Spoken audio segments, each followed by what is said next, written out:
तो class 10th के तीसरा chapter metal and non metal यानी धातु एवं अधातु स्टार्ट कर रहे हैं, ठीक ना।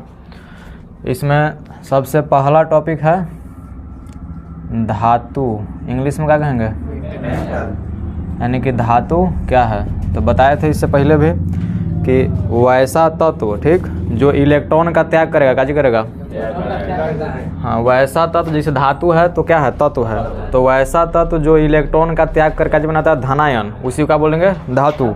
जैसे एग्जाम्पल कुछ फेमस धातु हो सकता है जैसे सोडियम, मैग्नीशियम, एल्युमिनियम, जिंक, लोहा, ए से होता है सोना, Ag से चांदी, ETC, हाँ, Cu से कॉपर। तो इस सब को धातु कहा जाता है, ठीक। इसके बाद हम लोग पढ़ेंगे धातु का गुण। क्या पढ़ेंगे जी, धातु का गुण। तो अब बात है कि जैसे किसी भी चीज़ का मुख्य रूप से दो गुण होता है, क्या गुण, एक होता है भौतिक गुण, एक होगा रासायनिक गुण, ठीक ना। तो भौतिक गुण का अर्थ होता है कि ऊपर से मैंने देख दाख के छू छा के टोटा के पता करेंगे, ठीक। जैसे अगर ये मार्कर नजर आ रहा है तो कहेंगे कि इस मार्कर का भौतिक गुण क्या है, तो इसको देखने से पता चल रहा है कि इसका कलर व्हाइट और ब्लैक है, मैंने उजला थोड़ा सा काला है। इसका आकार देखे से पता चल रहा है क्या है, बेलन जैसा है, मैंने बेलनाकार है। इसको छू छा करेंगे तो हार्ड है, मैंने ठोस है या कठोर है, तो ये सब इसका क्या हो गया, भौतिक गुण। लेकिन इसका रासायनिक गुण अगर पता करना हो तो इसको केमिकल रिएक्शन करना पड़ेगा, जला उला के दिखाना पड़ेगा, ठीक ना। तो भौतिक गुण मैंने ऊपर से जो देख दाख के पता कर सकते हैं। तो सबसे पहले हम लोग पढ़ेंगे धातु का भौतिक गुण। तो अगला टॉपिक हम लोग का रहेगा धातुओं का भौतिक गुण। इसमें सबसे पहला हम लोग जो गुण पढ़ेंगे इलेक्ट्रॉनिक विन्यास पढ़ेंगे। क्या पढ़ेंगे,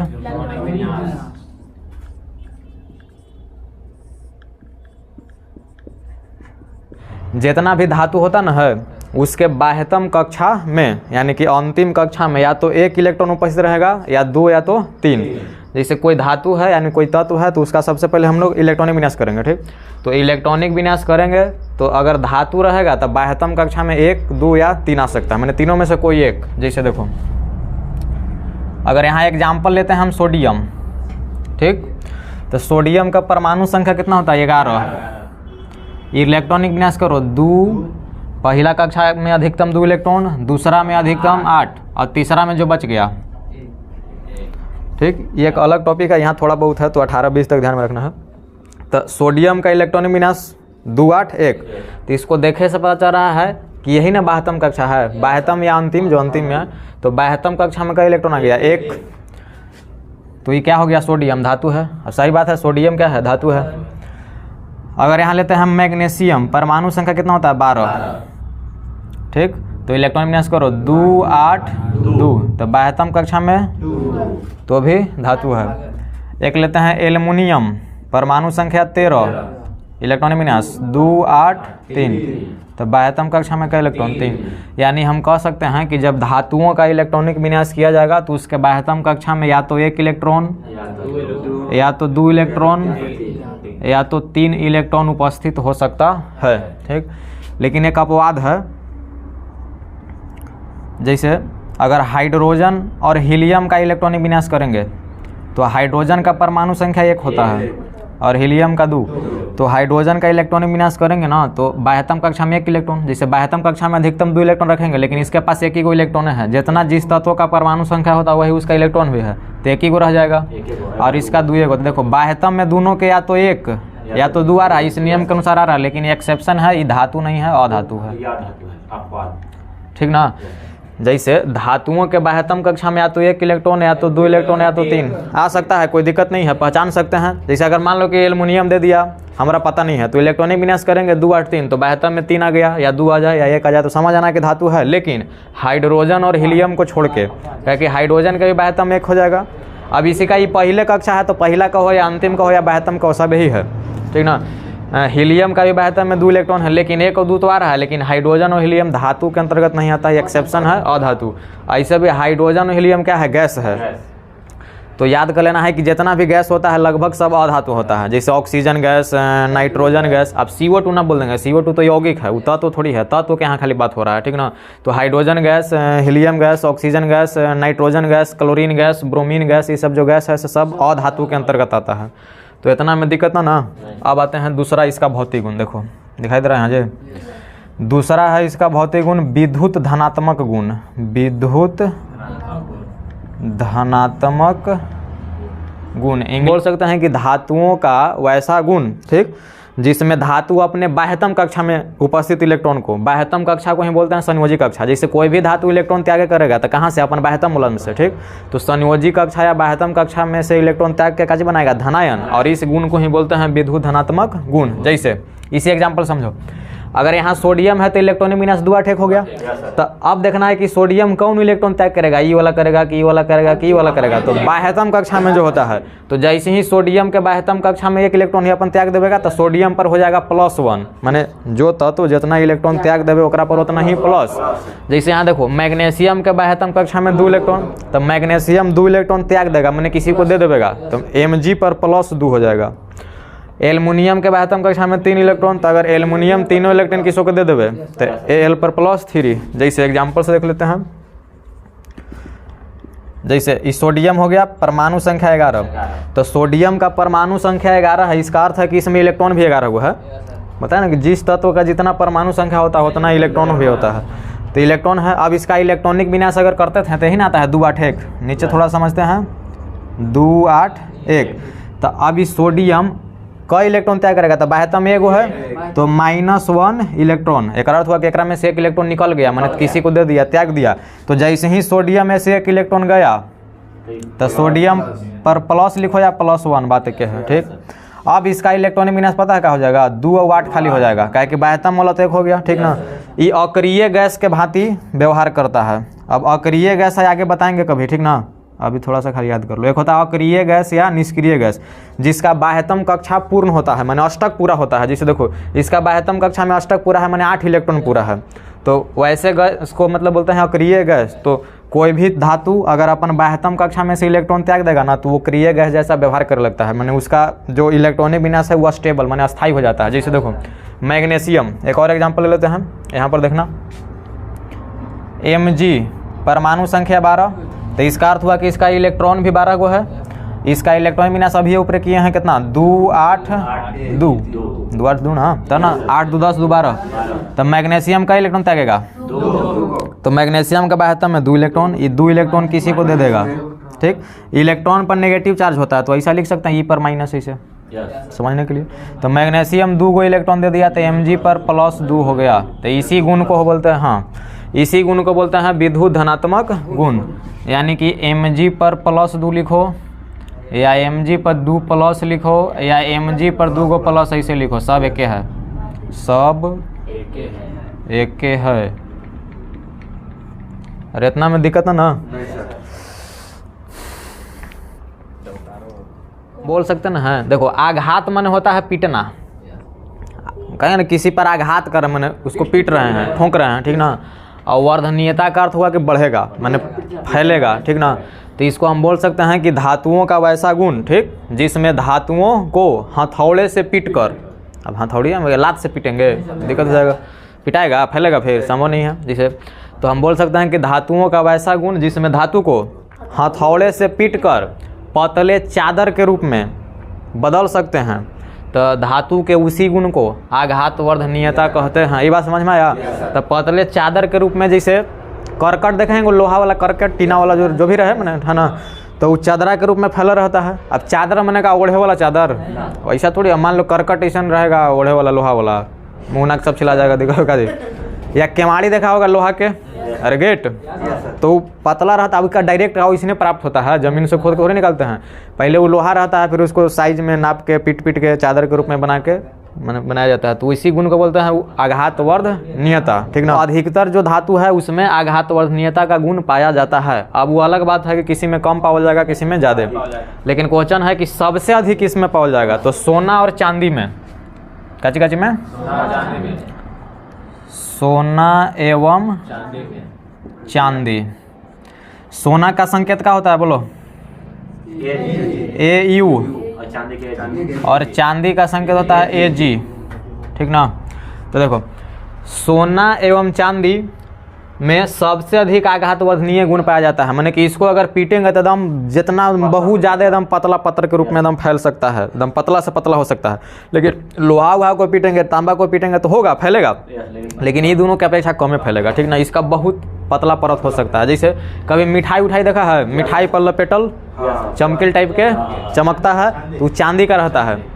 हाँ, चांदी का वो पतला पन्ना जैसा एकदम परत रहता, बहुत पतला एकदम रहेगा, समझो उतना। अब सोचो ना कि चांदी महंगा है, अरे सोना से कम महंगा है ना, लेकिन है महंगा। तब सोचो चांदी महंगा है तो क्या तोरा मिठाई पर देगा चांदी खेला, लेकिन इतने ना पतला रहता है कि उसका कॉस्ट बहुत कम, एकदम नक के बराबर है ना।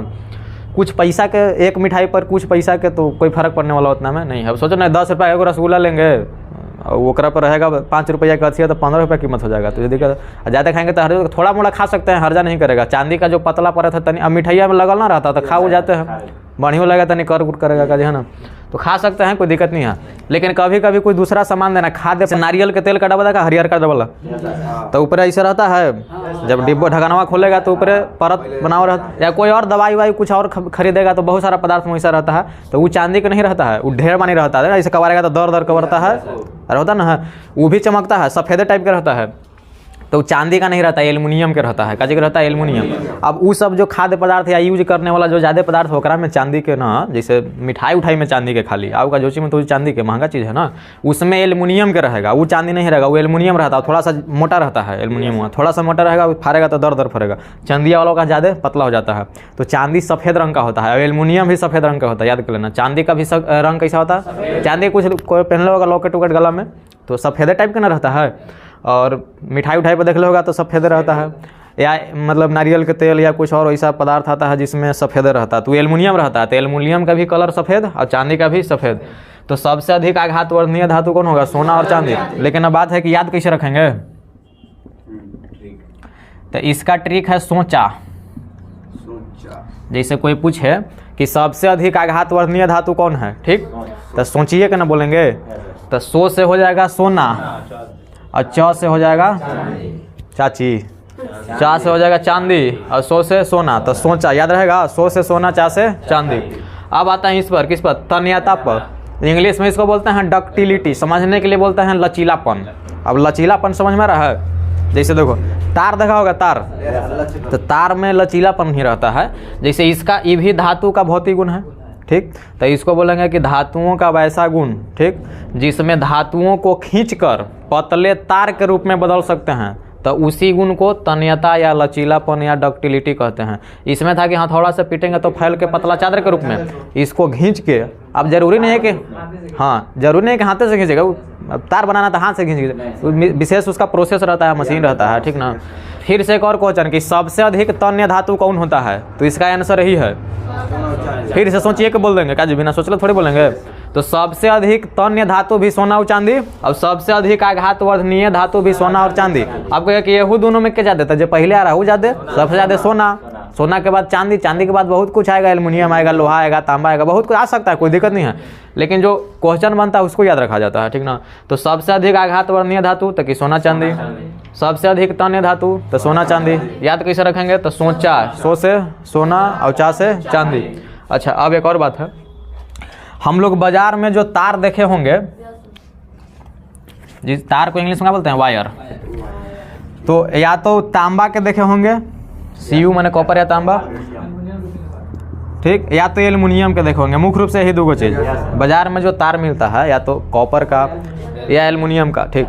कॉपर वाला जब लेंगे ना तो थोड़ा सा महंगा पड़ेगा, एल्युमिनियम थोड़ा सा, एल्युमिनियम वाला किलो पर भी दे देता है, पॉल उल पर से लाइन तीरेगा तो ले जाइए 1 किलो, जहाँ तक खेत में ला दो का जी।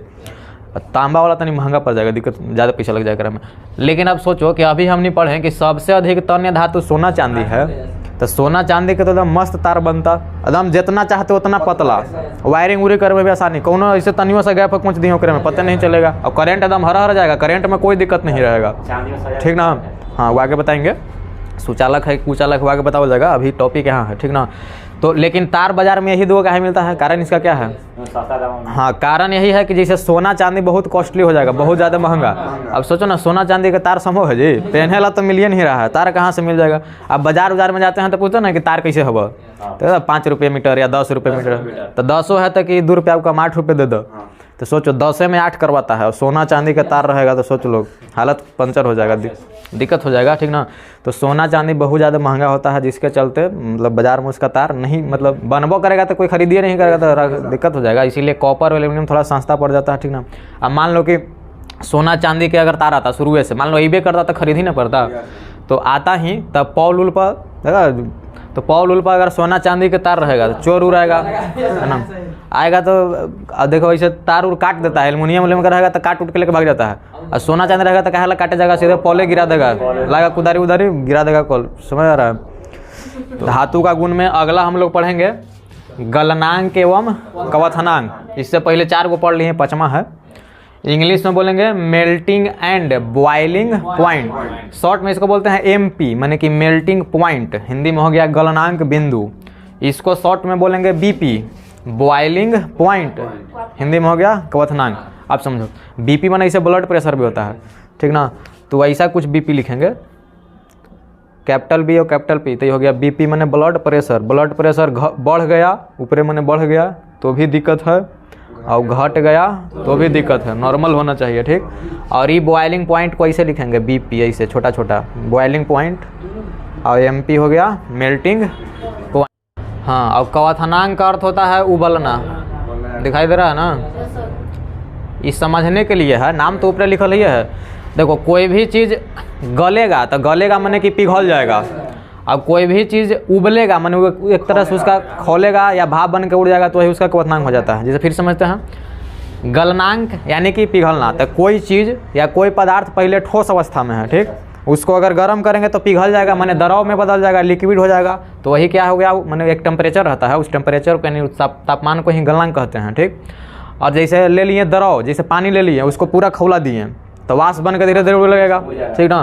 तो उस ताप को, मैंने जिस ताप पर वो होगा क्रिया, उस ताप को उसका क्या कह देंगे, क्वथनांक कह देंगे, ठीक ना। या कभी कभी बाजार में जाते हैं तो कहते हैं ना अंडा उंडा खाए जाते हैं, तो कहते पूछता नहीं कैसा अंडा चाहिए, तो बोलते हैं कि उबालल अंडा चाहिए, या कोई कोई ऐसे बोलेगा कि बॉयल अंडा चाहिए, तो बॉयल मैंने कहा थूर कुछ कर दीजिए, बॉयल मैंने कहा चाहिए उबाला हुआ दीजिए, तो उबालने का सेंस क्वथनांक का ही है, ठीक ना। तो अब उससे हमको मतलब नहीं है कि गलनांक क्या है, क्वथनांक क्या है, हम लोग के मतलब है कि धातु के गलनांक क्वथनांक क्या होगा, कम होगा कि ज़्यादा होगा, बस इतने ध्यान में रखना है, ठीक ना। तो जितना भी धातु है, सामान्यतः जितना भी धातु है सब का गलनांक ऊंच होता है। क्या होता है जी, तब ऊंच मने ऊंच मने अधिक, ऐसा थोड़ी कि जो चुम्हेला पन्ना चुम्हा कर ऊँच कहेंगे। ऊंच का अर्थ होता है अधिक और निम्न का अर्थ होता है कम, ठीक। फिर नीचे बोल रहा है निम्न मने कम, ऊंच मने अधिक, यानी कि जैसे हम लोहा ले लिए तो लोहा के का पानी से गर्म करेंगे तो पिघल जाएगा, बहुत देरी तक गर्म करे पड़ेगा।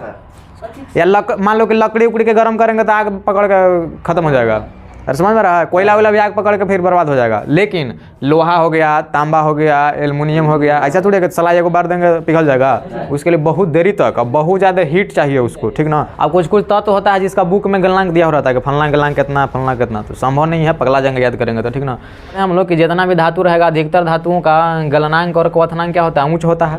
इसका अर्थ हुआ कि अगर धातु को हम गर्म करेंगे तो बहुत देरी के बाद पिघलेगा, या बहुत देरी के बाद वाष्प बन के, तो और देरी के बाद पहले तो पिघलेगा, पिघल के वाष्प मैंने बहुत टाइम लगेगा, अब बहुत ज़्यादा हीट चाहिए, बहुत ज़्यादा उसको टेम्परेचर चाहिए। लेकिन कुछ ऐसा जो धातु होता ना है जिसका गलनांक क्वथनांक बहुत कम होता है, जैसे एक धातु होता है, एग्जाम्पल में यहाँ लिख रहे हैं गैलियम, एक धातु क्या होता है गैलियम, जिसका संकेत का होगा Ga, ठीक। और एक धातु होता है सीजियम, जिसका संकेत होता है Cs। फिर से कौन कौन, गैलियम और सीजियम, ठीक। ये जो धातु होता ना है इसका गलनांक इतना कम होता है कि इसको अगर हाथ में रखेंगे तो हथेली का जो टेम्परेचर है ना उसी से ही पिघल जाएगा। जैसे हम लोग के शरीर का तापमान कितना होता है, 37 डिग्री सेल्सियस, तो 37 डिग्री सेल्सियस तापमान होता है, इससे कम अगर हुआ तो शरीर ठंडा जाएगा, मर जाएंगे, ज़्यादा हुआ तो बहुत ज़्यादा गर्म हो जाएगा तो भी जाएंगे। इसीलिए लगभग मैंने उसी के रेंज में होना चाहिए, आधा एक इधर उधर हो सकता है, वही ना मैंने 1-1.5 बढ़ गया ताकि बुखार लग गया, अब ज़्यादा कम हुआ तो फिर चल मैंने ठंडा मार दिया, जाएंगे फिर दिक्कत हो जाएगा, तो वही एक उसका आधा इधर उधर हो सकता है, मैंने रेंज में रहता है। तो गैलियम और सीजियम जो होता ना है इसका गलनांक बहुत कम होता है, जिसके चलते अगर हाथ में इसको ऐसे पकड़े हैं गैलियम और सीजियम धातु का ना, तो टेम्परेचर है ना इस हथेली का कुछ ना कुछ शरीर के ताप है ना 37, वही टेम्परेचर से खत्म, लगभग 28 से 30 डिग्री सेल्सियस तक गैलियम और सीजियम धातु का लगभग 28 से 30 डिग्री सेल्सियस गलनांक होता है। मैंने तो कहने का मतलब है कि हम लोग के शरीर का तापमान कितना हुआ 37 डिग्री सेल्सियस। इसको पिघलने के लिए 28 से 30 चाहबे करिए तो आराम से ना पिघल जाएगा, हाथ में पकड़े रहेंगे पिघल जाएगा। अब बहरी रखेंगे धूप ऊपर रखेंगे तो आराम से पिघल जाएगा। समझ में आ रहा है? अब आते हैं यहाँ पर ऊष्मीय एवं विद्युतीय चालकता। ऊष्मीय माने ऊष्मा, ऊष्मा माने कि हीट का अर्थ होता है कि गर्म करेंगे, ठीक। विद्युतीय चालकता मैंने विद्युत का चालन करेंगे, मैंने विद्युत धारा प्रवाहित होगा कि नहीं। तो जैसे देखो जितना भी धातु होता है ऊष्मा और विद्युत का सुचालक होता है, ये तो पता होगा पहले से। सुचालक या इसी को बोल सकते हैं चालक, तो एक बतिया ना है। चालक के आगे सु जोड़ दो तो क्या हो गया सुचालक, तो बढ़िया लगेगा है ना जी। इसे लोहा है, ठीक। मान लो कि एक इतना रड ले लिए, लोहा का रड ले लिए, अगर इसका एक सिरा पर लोहा को हम गर्म करेंगे तो दूसरा का सिरा अपने आप गर्म हो जाएगा। तो इससे साबित होता है कि लोहा ऊष्मा का सुचालक है। यही अगर लकड़ी लेके गर्म करेंगे लहर के खत्म हो जाएगा, संभव नहीं है ना। हाँ, अगर यहाँ पर ही करंट पास करेंगे तो इसका करंट धीरे धीरे इधर आ जाएगा। तो हम कह सकते हैं कि अधिकतर धातुओं का मतलब कि जो धातु होता है ऊष्मा और विद्युत का चालन करता है, माने कि सुचालक होता है। लेकिन यहाँ से क्वेश्चन आता है कि कौन ऐसा धातु है जो ऊष्मा एवं विद्युत का एकदम सर्वश्रेष्ठ चालक है, एकदम बहुत जबरदस्त, बहुत बढ़िया, बहुत आसानी से करंट जाएगा। तो चांदी संकेत का हो जाएगा, तो याद रहेगा ऊष्मा एवं विद्युत का सर्वश्रेष्ठ चालक धातु कौन है? चांदी। एक और पूछता है कि सबसे कम, सबसे कम माने कि एकदम न के बराबर धातु में, लेकिन ऐसे तो बहुत चीज हो जाएगा, लेकिन धातु के बात कर रहा है तो पीबी। पीबी माने होता है सीसा या लेड। घनत्व पर, घनत्व को इंग्लिश में बोलते हैं डेंसिटी। तो यहाँ भी एक जैसे मान वैल्यू रहता है कि लोहा का घनत्व इतना हुआ, इसका घनत्व का मात्रक होता है केजी प्रति मीटर क्यूब। एसआई में, फिजिक्स में भी इस चीज़ को पढ़ा जाएगा, ठीक ना। तो उससे हमको मतलब नहीं केकर कितना है, यहाँ हमारा देखना है कि धातु का जो घनत्व है वो ज़्यादा होगा कि कम होगा, माने ऊंच होगा कि निम्न होगा। तो जितना भी धातु है उसका घनत्व क्या होता है? ऊंच। यानी कि गलनांक और क्वथनांक भी याद रखेंगे कि ऊंच होता है और घनत्व भी ऊंच होता है। देखो घनत्व का अर्थ होता है घनापन, घ से घनत्व, घ से घनापन। तो घनापन कब होगा? जब अणु पास पास रहेगा, ठीक ना। जिससे हाँ, तो ठोस में देखेगा ना तो अणु बहुत पास पास रहते हैं, द्रव में उससे थोड़ा दूर दूर रहेगा और गैस में सबसे दूर। इसीलिए तो गैस को खुला छोड़ देंगे तुरंत उड़ जाएगा, काहे कि अणु बहुत दूर दूर रहता है, तुरंत भाग जाएगा, दिक्कत हो जाएगा, है ना। तो कहने का मतलब है कि जितना भी धातु है उसका घनत्व ऊंच होता है। वो अलग चीज़ है कि कोई धातु का कम होगा, कोई के थोड़ा सा ज़्यादा होगा, लेकिन अगर जनरली बात करा जाए तो अधिक ही होता है घनत्व। क्यों? क्योंकि धातुओं के अणु आपस में पास पास रहते हैं। तो जब अणु पास पास हुआ तो ज़्यादा घना हो गया, और जो चीज़ ज़्यादा घना होता है उसका घनत्व भी ज़्यादा होता है, ठीक। अब आते हैं चमक के पास। चमक यानी कि इंग्लिश में इसको बोलते हैं लस्टर। तो धातुओं की सतह, सतह माने ऊपरला भाग होता है। सतह का अर्थ क्या होता है? सरफेस, ठीक ना। जैसे मार्कर है तो इसका सरफेस क्या है? तो ऊपरला भाग है। बोर्ड का सरफेस क्या? यही है। आपका खंखोर देंगे तो अंदर सरफेस रहेगा, ठीक ना। तो धातुओं का जो सतह होता है वो एक चमक वाला होता है, ठीक ना। ओकरा में एक विशेष प्रकार के चमक पाया जाता है जिसको बोलते हैं धातुई चमक। हाँ, धातुई चमक हो या धात्विक चमक हो, मेटालिक लस्टर का हो, बात एक है। धातु, अब धातु का चमक तो वही ना हो गया धातुई चमक, धात्विक चमक तो वही हो गया धातु का चमक। तो चमक में हमने इतना लिख सकते हैं कि धातुएं की सतह है, सतह माने कि सरफेस, उसका ऊपरला भाग एक विशिष्ट चमक प्रदान करती है या चमक वाली होती है, जिसे धातुई चमक या धात्विक चमक कहते हैं। आप कुछ एग्जाम्पल इसे याद कर सकते हैं, जैसे एक होता है एल्युमिनियम, सोडियम, मैग्नीशियम। सबसे बढ़िया एग्जाम्पल चांदी। ये सब देखना कि सफ़ेद रंग के इसका सतह रहता है, अभी ना समझाएं। चांदी सफ़ेद रहता है, एल्युमिनियम भी कवर उसका, सोडियमो सफ़ेद रहता है, मैग्नीशियम और भी बहुत चीज़ है, ठीक ना। इस सफ़ेद रंग का होता है तो यही इसका चमक हो गया का, मैंने कलर एक तरह से। चमक मैंने कलर, कैसा कलर को नजर आ रहा है। और भी जैसे अगर सोना के बात करेंगे तो सोना के चमक पीला, सोना का पहनाव ना होगा ना तो पीला रंग का रहता ना है। एक और लिख देते हैं कॉपर, कॉपर का रहता है लाल भूरा, लाल लिख देते हैं। अरे कॉपर का तार देखेगा ना तो ललछाहू टाइप के भूरापन लिए हुए तो लाल समझ सकते हैं। तो ये सब धातुओं का चमक यानी कि कलर सफ़ेद, सोना का पीला, कॉपर का लाल, तो यही इसका धातुई चमक हो गया। तो इतना लिखते हैं। भौतिक गुण में 9वां हम लोग पढ़ रहे हैं कठोरता, ठीक। कठोरता को इंग्लिश में बोलेंगे हार्डनेस। तो कठोरता मैंने सुना टोला पर अगर हार्ड लगे वही कठोर है आपका। तो देखो जितना भी धातु होता है प्रायः ठोस होता है, और ठोस होता है तो कठोर होबे करेगा। तो हम कह सकते हैं कि सभी धातुएं प्रायः कठोर होती है, लेकिन सब धातु का कठोरता एक समान नहीं होता है। जैसे कुछ बहुत ज़्यादा कठोर हुआ, कुछ कम कठोर, कुछ इतना कम कठोर कि मुलायम होता है, माने कि कहे का मतलब उसको चाकू से काट सकते हैं। जैसे जितना भी धातु हैं प्रायः कठोर होती है, लेकिन सभी धातुओं की कठोरता एक समान। एक धातु है सोडियम एवं पोटेशियम, इसके अलावा और भी बताएंगे। सोडियम एवं पोटेशियम धातु इतना ज़्यादा मुलायम होता ना है कि इसको चाकू से काट सकते हैं, ठीक ना, आसानी से इसे काटेंगे कट जाएगा। तो यहाँ से हम लोग याद कर लेंगे कि कौन ऐसा धातु है जिसको चाकू से काटा जा सकता है, सोडियम एवं पोटेशियम को। सोडियम थोड़ा ज़्यादा फेमस है तो ऑप्शन के अनुसार देखा जाता है, ठीक। एक और क्वेश्चन है कि कौन ऐसा धातु है जिसको मिट्टी के तेल में रखते हैं, तो सोडियम एवं पोटेशियम को ही, ठीक ना। क्या है कि ये दोनों जो धातु होता है से बहुत ज़्यादा क्रियाशील होता है, समझ में रहा। जैसे क्रियाशीलता श्रेणी बताए थे केदारनाथ कमली वाला ट्रिक, तो सबसे ऊपर जो था पोटेशियम सबसे ज़्यादा क्रियाशील, उसके बाद सोडियम, ठीक ना। तो इन लोग इतना ज़्यादा क्रियाशील धातु है कि अगर इसे खुली हवा में छोड़ दिया जाए, ठीक ना, तो अपने आप ओकरा में आग पकड़ लेगा, ठीक। तो कहने का मतलब कि इसीलिए रिएक्शन किसी से न करे। पानियों में डालेंगे तो ब्लास्ट कर जाएगा, पानी में भी डालेंगे ना तो धुआं होगा, फिर नाचे लगेगा और ब्लास्ट कर देगा, मैंने आग उसमें से निकल जाएगा। इसीलिए इसको मिट्टी के तेल में रख देते हैं ताकि क्रिया उरिया न करेगा, और वही जब यूज करना है तो मिट्टी के तेल में से निकालते हैं काट उठ के, समझ में रहा। तो कहीं भी अगर बाजार में खरीदने भी जाएंगे तो सोडियम पोटेशियम एक डब्बा में रहता है, उस डब्बा में मिट्टी का तेल भरा रहता है, ठीक। तो कौन ऐसा धातु है जिसको चाकू से काट सकते हैं, तो सोडियम एवं पोटेशियम। लेकिन इसके अलावा और भी कुछ धातु है, जैसे कैल्शियम भी थोड़ा बहुत मुलायम होता है, लिथियम भी थोड़ा बहुत मुलायम होता है। तो ये सब चारों को चाकू से काट सकते हैं, लेकिन ज़्यादा फेमस यही वाला है। या कौन ऐसा धातु है जिसको केरोसिन तेल में या मिट्टी के तेल में रखेंगे तो, ठीक। अब आते हैं भौतिक अवस्था। भौतिक अवस्था इंग्लिश में क्या बोलते हैं, फिजिकल स्टेट। तो जैसे पदार्थ का अवस्था मुख्य रूप से तीन को पता है, ठोस, द्रव, गैस। तो भौतिक अवस्था में वही सब आ जाएगा, ठोस है कि द्रव है कि गैस है, यही सब, ठीक ना। तो जितना भी धातु है से ठोस है, अभी तो पढ़ें, कठोर है मैंने ठोस है। तो धातुएं प्रायः ठोस अवस्था में पाई जाती है, लेकिन एक अपवाद में है धातु जिसका नाम है पारा।